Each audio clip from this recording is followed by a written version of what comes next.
पूरी दुनिया में ठाकुर जी का बड़ा श्रृंगार सवेरे होता है।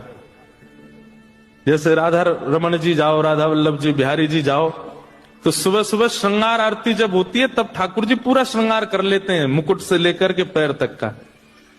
शयन आरती में लगभग सारे मंदिरों में श्रृंगार घट जाता है। ठाकुर जी की पाग हल्की कर देते हैं, पोशाक हल्की कर देते हैं, आभूषण हल्के कर देते हैं। पर जगन्नाथपुरी में उल्टा है। जगन्नाथपुरी में शयन श्रृंगार का नाम ही है बड़ श्रृंगार, बड़ा श्रृंगार। इतने पुष्प पहनते हैं ठाकुर जी, यहाँ पे आंखों पर, मुख पर, हाथ पर, सब जगह पुष्प ही पुष्प। इतना अद्भुत श्रृंगार होता है ठाकुर जी का। मैंने पूछा, मैंने कि भैया ये जगन्नाथ जी को पूरे दिन तो हल्के हल्के श्रृंगार, रात में इतना भारी श्रृंगार करके क्यों सुलाते हो?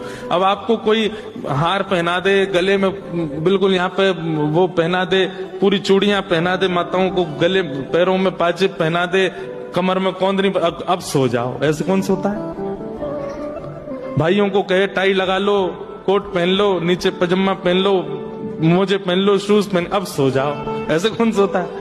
ये तो नियम है कि भाई हल्के वस्त्रों में ही सोया जाता है। पर जगन्नाथ जी इतना श्रृंगार करके क्यों सोते हैं? तो पुजारी जी बोले अंदर की बात है। कपाट बंद करते ही ठाकुर जी भाग जाते हैं। बोले कहां? बोले वृंदावन जाते हैं रास करने के लिए। तो मैंने की रास तो सारे ठाकुर जी करते हैं। राधा रमन जी भी कपाट बंद होने के बाद रास में चले जाते हैं, राधा वल्लभ जी रास में जाते हैं, बिहारी जी भी रास में जाते हैं। उनका तो इतना श्रृंगार होता नहीं।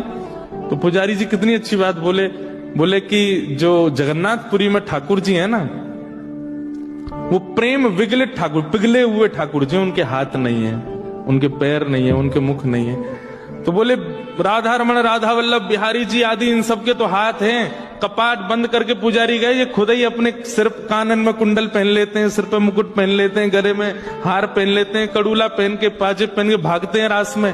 पर हमारे जगन्नाथ जी के हाथ पांव नहीं है, इसलिए पुजारी श्रृंगार करके इनको शयन में भेजते हैं। जाओ अब रास में जाओ।